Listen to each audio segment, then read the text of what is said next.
Delhi blast case में जो लोग पकड़े जा रहे हैं और जो लोग दिल्ली ब्लास्ट से जुड़े से पहले पकड़े गए, उनकी प्रोफाइल आप देखेंगे तो हैरान रह जाएंगे। कई बार लोग कहते हैं कि पढ़े लिखे लोग नहीं हैं, इनका दिमाग ब्रेन वॉश कर दिया जाता है, गरीब लोग हैं। लेकिन इस केस में जो लोग पकड़े गए, ना तो वो गरीब हैं ना वो अनपढ़ हैं। ये कोई मामूली लोग नहीं है, ये पढ़े लिखे डॉक्टर, यूनिवर्सिटी में पढ़ाने वाले लोग हैं।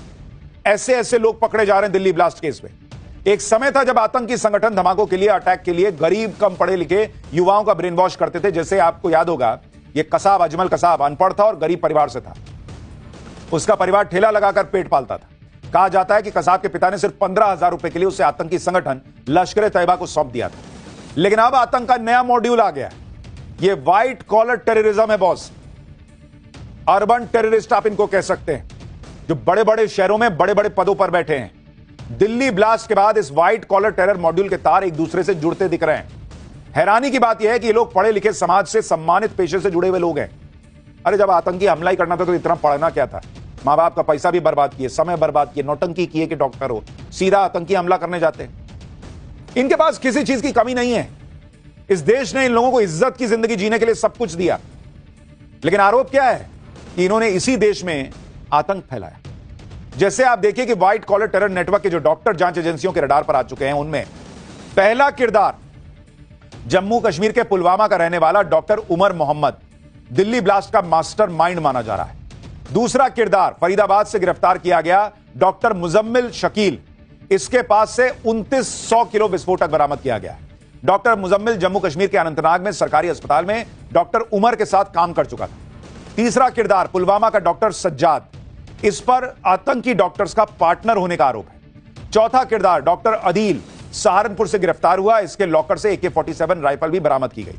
पांचवां किरदार डॉक्टर परवेज, जो लेडी डॉक्टर शाहीन का भाई है, इसके लखनऊ के घर में पुलिस ने छापा मारा। डॉक्टर परवेज पर व्हाइट टेरर नेटवर्क के लिए लॉजिस्टिक्स और फंडिंग में शामिल होने का शक है। छठा किरदार डॉक्टर सोहेल खान, जिसे फरीदाबाद से गिरफ्तार किया गया, इसके घर में भी छापेमारी में विस्फोटक बरामद हुआ है। सातवां किरदार फरीदाबाद से गिरफ्तार लेडी डॉक्टर शाहीन शाहिद, इसके आतंकी संगठन जैश की महिला विंग की चीफ होने का दावा किया जा रहा है। मतलब आप सोचिए बॉस, डॉक्टर्स, सारे डॉक्टर्स, एक नहीं, सब लगभग डॉक्टर जो है, और इनको लोगों का इलाज करना था, ये मासूमों को मारने का काम कर रहे थे। आप सबसे पहले डॉक्टर उमर की प्रोफाइल देखिए, जिसके बारे में कहा जा रहा है कि वो I-20 कार चला रहा था और खुद को उड़ा लिया। डॉक्टर उमर कश्मीर के पुलवामा का रहने वाला था, लेकिन यह हरियाणा में फरीदाबाद की अल फलाह यूनिवर्सिटी में पढ़ाता था।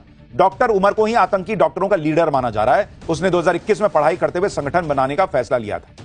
उमर मोहम्मद ने ही डॉक्टर मुजम्मिल, डॉक्टर आदिल को आतंकी बनाया। यह भी पता चला है कि उमर ने ही अनंतनाग के अस्पताल के लॉकर में AK-47 रखी थी। उमर ने मुजम्मिल के साथ मिलकर किराए के मकान में विस्फोटक जमा किया। जिस कमरे में डॉक्टर उमर और मुजम्मिल रहते थे, वहीं बम बनाने का सामान भी मिला था। ऐसे लोगों के परिवार कभी नहीं कहते कि उनको लग रहा था कि उनका बेटा, उनका भाई, उनका देवर ऐसा कर सकता है। हट गया भाई, दूसरों को मार दिया सो अलग। व्हाइट कॉलर टेरर मॉड्यूल का सबसे खतरनाक किरदार डॉक्टर शाहीन शाहिद, उन्हें इसे माना जा रहा है, क्योंकि खुफिया सूत्रों के हवाले से दावा किया जा रहा है कि डॉक्टर शाहीन भारत में आतंकी संगठन जैशे मोहम्मद की महिला संगठन जमातुल मोमिनीन की चीफ है। डॉक्टर शाहीन को भारत में टेरर मॉड्यूल के लिए महिलाओं की भर्ती, ब्रेन वॉश और ऑपरेशन नेटवर्क तैयार करने की जिम्मेदारी सौंपी गई थी। व्हाइट कॉलर टेरर का यह नेटवर्क सोशल मीडिया के जरिए धीरे धीरे पूरे देश में फैलाया जा रहा था। जांच एजेंसियों का आरोप है कि डॉक्टर शाहीन लगातार पाकिस्तान में अपने हैंडलर्स के संपर्क में थे। खुफिया सूत्रों के मुताबिक डॉक्टर शाहीन को इस मिशन की कमान सादिया अजहर ने सौंपी थी, जो जैश ए मोहम्मद के सरगना मसूद अजहर की बहन है और पाकिस्तान में जैश की महिला विंग की चीफ है।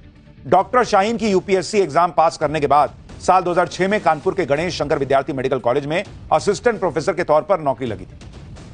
लेकिन साल 2013 में डॉक्टर शाहीन अचानक गायब हो गई, जिसके बाद साल 2021 में उसे नौकरी से बर्खास्त कर दिया गया। सूत्रों का दावा है कि डॉक्टर शाहीन फरीदाबाद की अल फलाह यूनिवर्सिटी के डॉक्टर मुजम्मिल के साथ मिलकर टेरर मॉड्यूल तैयार कर रही हैं। जांच एजेंसियां अब यह पता करने में जुटी हैं कि कानपुर के मेडिकल कॉलेज से लापता होने के बाद आखिर डॉक्टर शाहीन का ठिकाना कहां रहा, जिसके लिए आज UP ATS के साथ NIA और जम्मू कश्मीर की ज्वाइंट टीम लखनऊ में डॉक्टर शाहीन के पुश्तैनी घर पहुंची।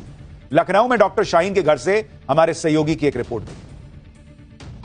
लखनऊ के लालबाग के कंधारी बाजार मकान नंबर 121, ये पता है संदिग्ध आतंकी शाहीन का। ये पुश्तैनी घर है शाहीन का, जहां उसके पिता और भाई जो है शोएब रहते हैं। आज UP police, UP ATS, NIA और जम्मू कश्मीर की पुलिस यहां पहुंची थी और करीब 1 घंटे तक पूछताछ की है। इस पूछताछ में कई सारे ऐसे सवाल हैं जिसके जवाब जानना बेहद जरूरी है। जिस तरह से शाहीन को फरीदाबाद के मामले में गिरफ्तार किया गया है, उसके बाद से लगातार उससे जुड़े हुए राज सामने आ रहे हैं।